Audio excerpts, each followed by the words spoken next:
प्यारे बच्चों, टीके जैक बोर्ड में बहुत बहुत स्वागत है। आज का वीडियो क्लास 9 वाले बच्चों के लिए है। आज हम लोग क्लास 9 की साइंस सब्जेक्ट के मॉडल पेपर को हम लोग देखने जा रहे हैं कि किस तरह से जो है हमारी जो है 1 तारीख के एग्ज़ाम में 1 मार्च को जो है किस तरह के क्वेश्चन आने वाले हैं। प्यारे बच्चों, सबसे पहले जान लीजिए, ये बहुत ही ज़्यादा इम्पॉर्टेंट है। वीवीआई है मॉडल पेपर को देखना, ठीक है, क्योंकि मैं आपका जो है बहुत सारे क्वेश्चन डायरेक्टली इस मॉडल पेपर से ही आ जाएंगे। दूसरी आपको ये फ़ायदा होगा इससे कि आपको ये पता चलेगा किस लेसन से आपका क्वेश्चन किस क्वेश्चन नंबर पे आने वाला है। इससे आपको ये क्या करता है पता चल जाएगा, ठीक है। और आप बहुत ही अच्छी तरीके से क्या कर सकते हैं, अपने एग्ज़ाम की तैयारी कर सकते हैं, ठीक है। तो इसलिए मॉडल पेपर बहुत ही ज़्यादा इंपॉर्टेंट होता है। हर एग्ज़ाम से पहले मॉडल पेपर को जरूर देखना चाहिए हर एक बच्चों को, ठीक है। आपके जितने भी सब्जेक्ट है एग्ज़ाम करिए बच्चे, तो सबसे पहले आप लोग मॉडल पेपर को फोकस कीजिए, ठीक है। इससे क्या होगा कि आपको पढ़ने में आसानी होगा, ठीक है। और आप अच्छे मार्क्स ला सकते हैं मॉडल पेपर के अकॉर्डिंग आप अगर तैयारी करते हो तो। प्यारे बच्चों, चलो भाई हम लोग क्या करते हैं, लेसन शुरू करते हैं। सबसे पहले बेटा के ये आपको क्या है, कुल आपको 40 क्वेश्चन दिया जाएगा। सभी क्वेश्चन को आपको क्या है आंसर देना बहुत ज़रूरी है। सभी प्रश्नों के लिए आपको जो 1 अंक मिलेगा, ठीक है। और सभी के लिए आपको 4 ऑप्शन मिलेगा, उसमें मतलब एमसीक्यू रहेगा। आपको एक को पे टिक मारना है, ठीक है। और एमसीक्यू पेपर में उसको बबल्स करना है, ठीक है। इसके लिए आपको कोई भी नंबर नहीं काटा जाएगा, ठीक है। जैसे बहुत से एग्जामिनेशन होते हैं, जैसे पॉलिटेक्निक एग्जाम होने वाली हैं, ठीक है, आपका 20 अप्रैल को। तो आप उसमें क्या है ना, 0.25 मार्क्स आपका कटता है अगर आप गलत करते हो तो। इसमें कोई मार्क्स नहीं कटेगा, ठीक है। प्यारे बच्चों, चलिए अब हम लोग आगे बढ़ते हैं। क्वेश्चन नंबर 1 क्या बोल रहा है, एक एक वस्तु है यानी कोई पार्टिकल्स है जो एक वृत्ताकार पथ पे घूम रहा है, यानी कि एक सर्कुलर पाथ पे क्या कर रहा है सर, आपका वो मूव कर रहा है, ठीक है, जिसका रेडियस आर है, ठीक है, यानी कैपिटल आर है, ठीक है। तो आधे वृत्त में उसका विस्थापन क्या होगा, यानी कि हाफ सर्कल में इसका डिस्प्लेसमेंट कितना होगा, ये बताना आपको, ठीक है। चलिए हम लोग सबसे पहले क्या करते हैं, एक वृत्त बना लेते हैं, ठीक है। एक वृत्त बना लिए और साथ में इसका एक रेडियस बना लेते हैं, ठीक है। इसका रेडियस कितना हम लोग आर है, ठीक है। अब ये क्वेश्चन ये क्या बोल रहा है कि इसमें जो है ना कोई पार्टिकल्स या कोई वस्तु क्या कर रहा है, इस तरह से आपका आधा वृत्त तक इसका यात्रा किया, ठीक है, ट्रैवल किया। समझ में आ गया। अब क्या करना है, इसका आपको डिस्प्लेसमेंट निकालना है, ठीक है। यानी कि यहाँ से यहाँ तक, यानी कि ये देखिए, मान लीजिए ये स्टार्टिंग पॉइंट है, यह आपका जो है एंड पॉइंट है, ठीक है। तो यहाँ से यहाँ तक को डायरेक्टली मिला देने से क्या होगा, दूरी निकालने को ही डिस्प्लेसमेंट कहते हैं, इसको विस्थापन कहते हैं, ठीक है। तो हम यहाँ पे गौर कर रहे हैं बच्चे, यहाँ से यहाँ हमारा एक आर हो गया है, ठीक है। अब यहाँ से हम लोग देख लेंगे एक और यहाँ से हम लोग ले लेंगे, ठीक है। यहाँ बीच होगा, ठीक है, यहाँ से फिर एक आर हो जाएगा, ठीक है।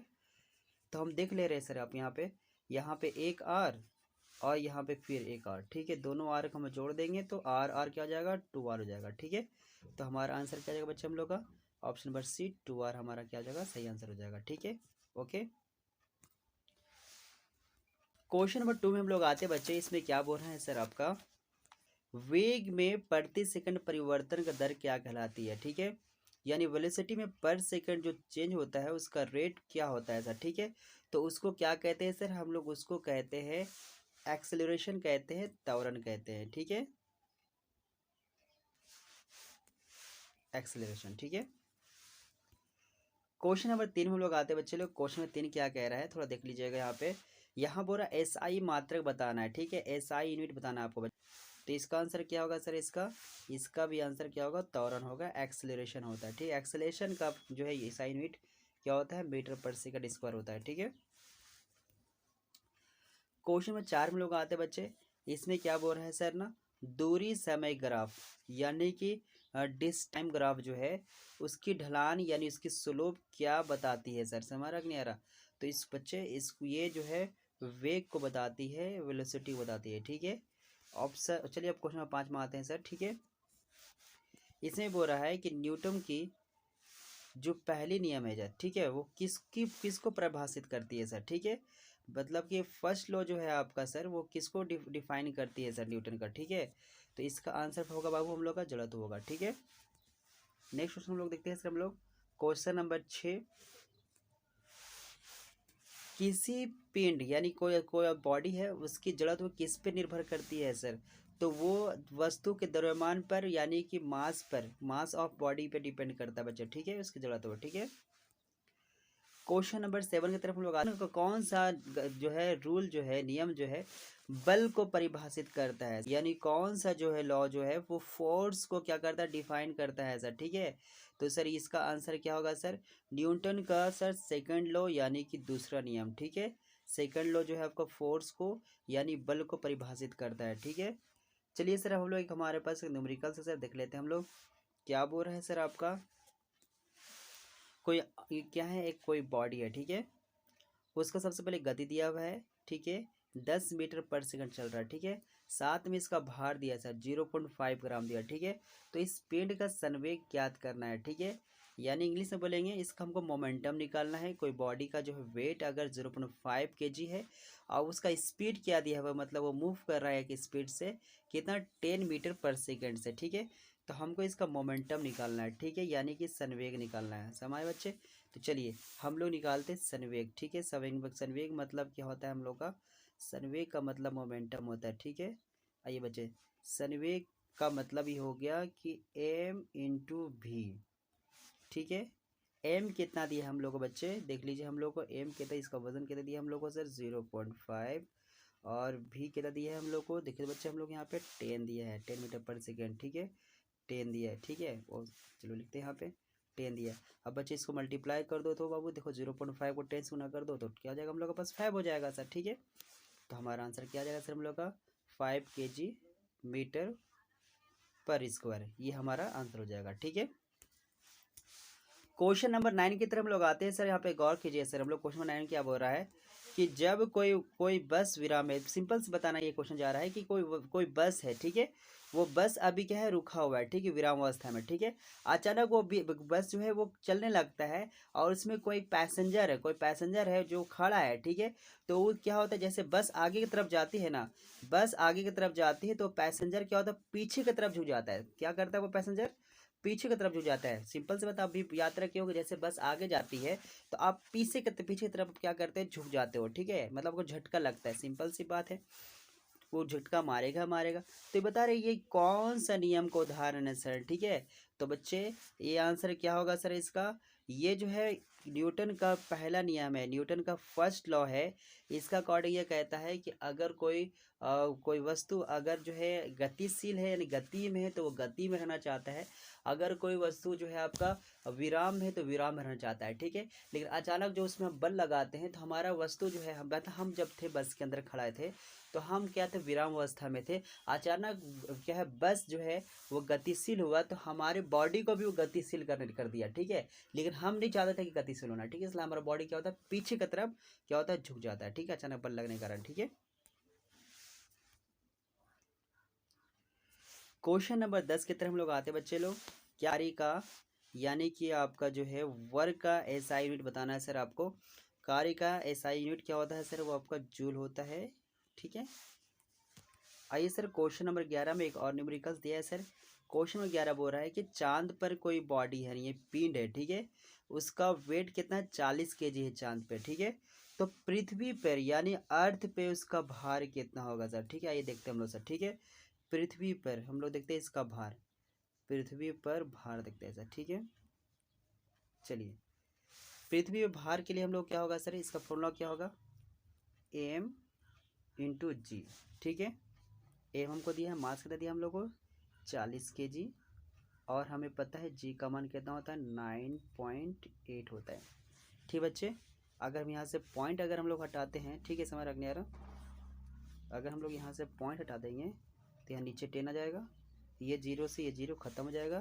तो हमारे पास अभी क्या आ जा रहा है सर, हमारे पास आ जा रहा है 4 × 98, ठीक है, क्योंकि यहाँ से पॉइंट हट गया। 4 × 98 कितना आता है बच्चे हम लोग का पास, 392, 392 आता है, ठीक है। तो हमारा देखिए बच्चे ऑप्शन नंबर बी हमारा 392 न्यूटन हमारा क्या हो जाएगा, सही आंसर हो जाएगा, ठीक है। चलिए बच्चे हम लोग नेक्स्ट क्वेश्चन की तरफ लोग आते हैं, 12 नंबर। इसमें ये बोल रहा है कि जब कोई पिंड जो है कंपन करती है, यानी कोई बॉडी जो है वाइब्रेट करती है, ठीक है, समझ रख नहीं आ रहा। कोई बॉडी जो है वाइब्रेट करती है तो आसपास की हवा को भी क्या करती है, कंप्रेस कर देती है, यानी संपीड़ित कर देती है। ठीक है, तो उस पर एक उच्च घनत्व वाला क्षेत्र बनता है। तो उसको किस रूप में जानते हैं सर? ठीक है, इसको तो हम लोग कहते हैं, उसका हम लोग जो है संपीड़न के रूप से यानी कि कंप्रेशन के रूप में हम लोग क्या कर, समझ गए? मतलब इसमें क्या है, एक फिनोमिना बताना है, घटना तो हमारे आसपास भी होता है कि हमारा जब किसी ऐसी जगह पे जाते हैं जहाँ पे हमारा आवाज़ क्या करता है बेटा, वापस आता है, वापस लौट के आता है। ठीक है, यानी ध्वनि का परिवर्तन के कारण यानी रिफ्लेक्शन के कारण क्या होता है, हमारी जो ध्वनि जो होते हैं वो पुनः सुनाई देती है, यानी हम लोग को अगेन हम लोग क्या करते हैं, उसे टकरा के हमारा साउंड वापस आता है। तो इसको क्या कहते हैं सर? कोई भी किसी का आवाज़ क्या करता है, वापस आता है, तो उसको हम लोग कहते हैं गूंजना। क्या कहते हैं? गूंजना, यानी गूंज कहलाएगा, यानी इको कहते हैं। ठीक है, क्वेश्चन 14 में लोग आते हैं सर कि यहाँ पे पदार्थ दिए हुए सर, इसमें के बीच में कणों का बीच में सबसे कम आकर्षण बल किसमें होगा, यानी कि फोर्स ऑफ अट्रैक्शन सबसे जो है लो किसमें होगा सर, लिस्ट किसमें होगा, समझ नहीं आ रहा? ठीक है, बताना आपको सबसे कम किसमें होगा। ठीक है, तो प्यारे बच्चे हम सबको पता है सर सबसे कम किसमें होता है सर, गैस में होता है। ठीक है, समझ रहे? तो यहाँ पे गैस का ऑप्शन कौन सा है सर, हम लोग देख रहे हैं कार्बन डाइऑक्साइड दिया हुआ है। ठीक है, ओके, चलिए नेक्स्ट क्वेश्चन पर हम लोग आगे बढ़ते हैं। क्वेश्चन नंबर 15 में लोग आते हैं बच्चे। इसमें ये बोल रहा है ना सर, इस तापमान पर पानी जो है ठोस और तरल दोनों रूप में होता है, किस मतलब स्टेट में जो है वाटर जो है सॉलिड और लिक्विड दोनों रूप में होता है। तो बाबू कौन आंसर होगा बाबू?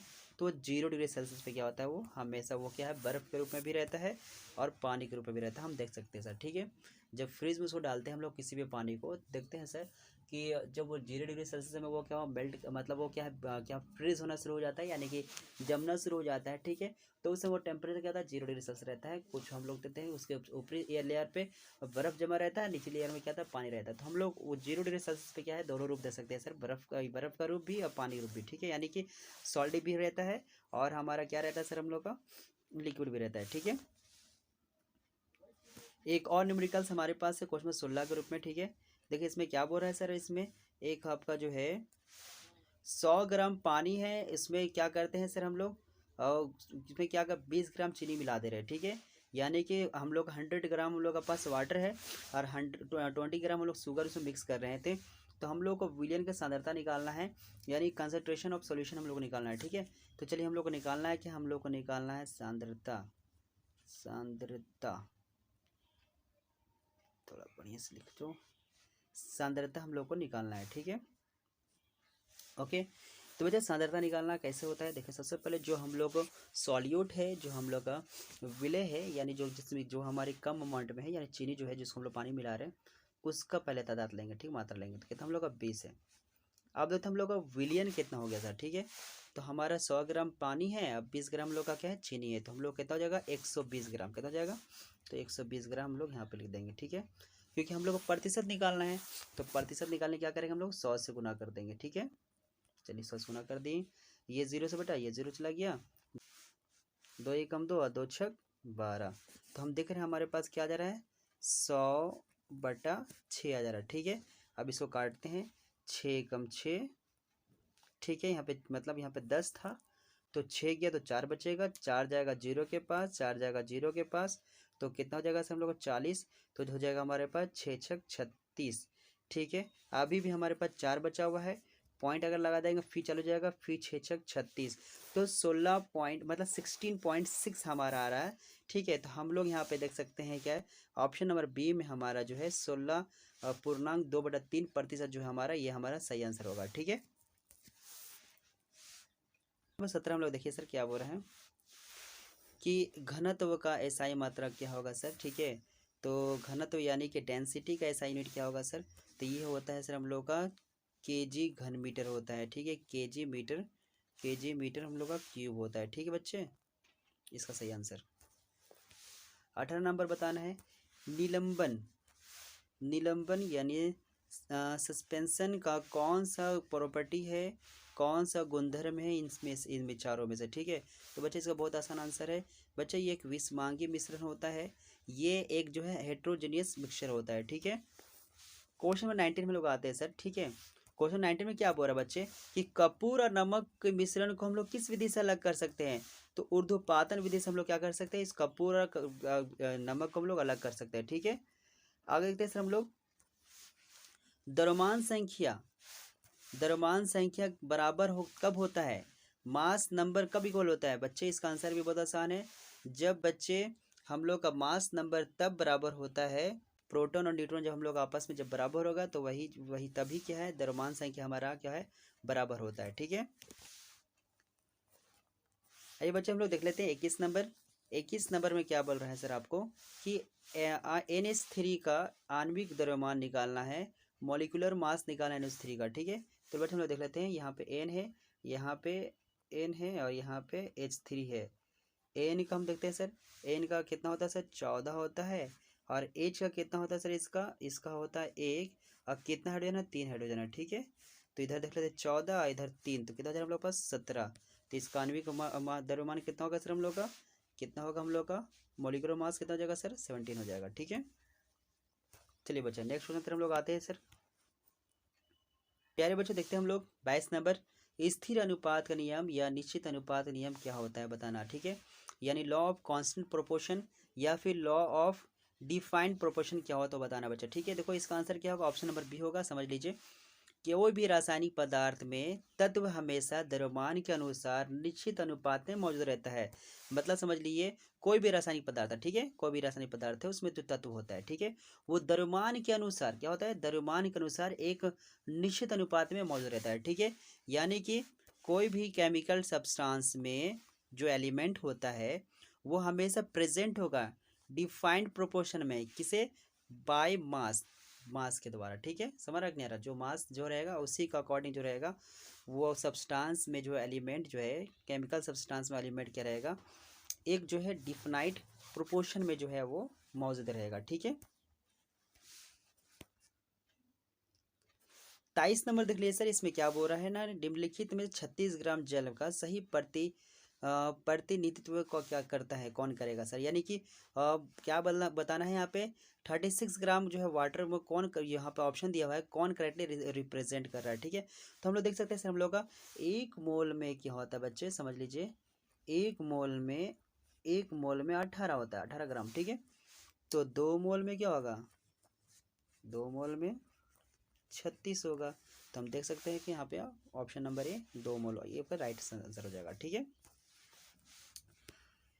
24 नंबर बच्चे यहाँ पे क्या बोल रहा है सर, यानी न्यूट्रॉन का चार्ज कितना होता है, आवेश कितना होता है सर, हमेशा क्या होगा, 0 होगा। क्या होगा हम लोग का, 0 होगा। ठीक है, 25 नंबर देखिए क्या बोल रहा है सर आपका, कि आपका बोल रहा है कि अल्फा पार्टिकल्स, यानी कि अल्फा कण क्या होते हैं सर। ठीक है, तो अल्फा कण क्या होता है sir, positively charge helium atom होते हैं। ठीक, धनावेशित हीलियम परमाणु होते हैं। ठीक है, नेक्स्ट देखते हैं सर हम लोग 26 नंबर। 26 नंबर क्या बोलना चाह रहा है, ठीक है, कि किसी तत्व की समस्थानिकों के द्रव्यमान में अंतर इन निम्न में से चार के कारण किसके कारण होता है। ठीक है, यानी कि isotopes, difference of mass of isotopes जो होता है किसी भी एलिमेंट में किसके कारण होता है। तो बच्चे यहाँ पे क्या है सर, ये जो है ये होता है न्यूट्रॉन के कारण होता है, नंबर ऑफ न्यूट्रॉन के कारण क्या होता है, इसमें डिफरेंस आता है, इसमें अंतर आता है। ठीक है, समझ में आया। नेक्स्ट क्वेश्चन देखते हैं सर हम लोग 27 नंबर, बायोलॉजी यहाँ से आ गया। ठीक है, यहाँ बताना है आपको कि कोशिका भित्ति किससे बनी होती है, सेल का वॉल किससे बना होता है। तो बच्चे ये किससे बना होता है सर, आपका सेलुलोज से बना होता है। ठीक है, नेक्स्ट क्वेश्चन हम लोग आगे बढ़ते हैं सर। बच्चे क्वेश्चन 28 देखते हैं सर, यहाँ बोल रहा है निम्नलिखित में किस कोशिकांग को अपना DNA राइबोसोम होता है सर। ठीक है, तो इसका आंसर क्या होगा, प्लास्टिड होगा बच्चे। ठीक है, 29 नंबर देखते हैं सर हम लोग। ठीक है, क्या बोल रहा है कि किसी कोशिका में 16 क्रोमोसोम है। ठीक है, और उस कोशिका में अर्धसूत्री विभाजन के फलस्वरूप बने संतति कोशिका में कितने क्रोमोसोम होंगे। तो 16 कितना है यहाँ पे, 16 है, तो कितना होंगे यहाँ पे, 8 होंगे। ठीक है, आप देखिए सर यहाँ पे बता रहे हो कि यहाँ पे एक पिक्चर दिया हुआ है, फिगर दिया हुआ है। ठीक है हम लोग को, ठीक है, इसमें हमको देख के बताना है ये किस क्या चित्र किसका उत्तक है, यानी किसका टिश्यू है। ठीक है, पैरेनकाइमा का जो है ये टिश्यू है, ये चित्र जो है पैरेनकाइमा का है। ठीक है, बादाम की छिलका किस उत्तक से बना होता है सर, ठीक बताना आपको। ठीक है, समझ रख नहीं आ रहा, बादाम का छिलका किस ऊतक से बना होता है? ठीक है, तो इसका आंसर क्या है सर आपका? ये स्क्लेरेकाइमा का बना होता है। ठीक है, समझ रखने रहा। क्वेश्चन नंबर 32 देखते हैं सर आपका। यहाँ पर हम मांसपेशियों और अस्थियों को यानी गोश्त और अस्थियों को जोड़ने वाले जो है संयोजी ऊतक यानी जो टिश्यू होता है उसको क्या बोलते हैं सर? तो इसका आंसर है आपका कांड्रा। ठीक है बच्चे, टेंडन। अगला बताना है सर आपको 33 नंबर कि जीवों के वर्गीकरण, ठीक है, यानी कि क्लासिफिकेशन ऑफ ऑर्गेनिज्म, ठीक है, के लिए सर्वाधिक मूलभूत लक्षण क्या होती है, यानी मोस्ट बेसिक कैरेक्टरिस्टिक क्या होती है सर? तो इसके लिए क्या होता है सर? उनकी कोशिका की संरचना क्या होती है? उनकी कोशिका की संरचना ही जो है उसको जो है उसकी जो है वर्गीकरण का यानी उसका क्लासिफिकेशन के लिए जो है मेन जो है आपका कैरेक्टरिस्टिक होती है, मोस्ट बेसिक कैरेक्टरिस्टिक होती है। ठीक है, यानी दियर सेल स्ट्रक्चर। ठीक है, अगला है सर हम लोग का 34 नंबर। नीलहरित शैवाल किस वर्ग में आते हैं? नीलहरित ये आते हैं सर, ये मोनरा में आते हैं। ठीक है, मोनरा वर्ग में आते हैं। ठीक है, 35 नंबर देखते हैं सर हम लोग क्या बोल रहा है। जंतु जगत का सबसे बड़ा संघ कौन है सर? ठीक है, ये largest group of animal kingdom. ठीक है, कौन है इनमें से? ठीक है, तो ये कौन होता है सर? आर्थ्रोपोडा। क्या होता है सर? आर्थ्रोपोडा होता है। ठीक है, 36 नंबर में आते हैं। कौन सा रोग, कौन सा बीमारी जो है आपका वायरस से होता है? तो हम देख रहे हैं सर मोस्ट फेमस बीमारी कोरोना, ये वायरस से होता है। ठीक है, संक्रामक रोग का उदाहरण कौन है सर? तो बच्चे संक्रामक रोग का जो उदाहरण आपका जो है ना बच्चे, ये कौन है आपका? क्षय रोग होता है। ठीक है, पोलियो फैलता नहीं है, कैंसर भी फैलता नहीं है, अब डायबिटीज़ भी, मधुमेह भी फैलता नहीं है। तो क्षय रोग आपका क्या है? इसका संक्रमण रोग होगा। ठीक है, 38 नंबर देखिए सर, 38 नंबर क्या बोल रहे? ग्रीन हाउस गैस कौन है? तो ये बच्चे ग्रीन हाउस गैस कौन है सर आपका? ये कार्बन डाइऑक्साइड होता है। ठीक है, 39 बताना है सर आपको। पोषक दिए गए पदार्थों में कौन के लिए बृहद पोषक पदार्थ है? यानी कि कौन जो है आपका जो है माइक्रोन्यूट्रिएंट है सर किसी प्लांट्स के लिए। ठीक है, तो कौन होता है सर हमारा? नाइट्रोजन होता है बच्चे। कौन होता है हम लोग का? नाइट्रोजन होता है। वायुमंडल में जो पाए जाने वाले ऑक्सीजन है उसमें जो विषैले अणु जो होते हैं ना सर, यानी टॉक्सिक जो मॉलिक्यूल होते हैं वो जो ऑक्सीजन में पाए जाते हैं, ठीक है, हमारे एटमॉस्फेयर में, ठीक है, उसको क्या कहते हैं? ठीक है सर, तो क्या होता है सर हमारा जो है वो होता है ओजोन। क्या होता है? ओजोन होता है। ठीक है प्यारे बच्चों, यहाँ पे 40 क्वेश्चन आपका जो है बिल्कुल कंप्लीट होता है और आप इसको बढ़िया से प्रैक्टिस कर लीजिएगा, इससे कई क्वेश्चन आने वाले हैं। ठीक है, वेरी इंपॉर्टेंट है ये एक मॉडल पेपर। इसके अलावा और जो है आप अपनी तैयारी और बढ़िया से कर लीजिए। ठीक है, मैं मिलूँगा फिर से नए वीडियो में, तब तक के लिए जय हिंद, जय झारखंड।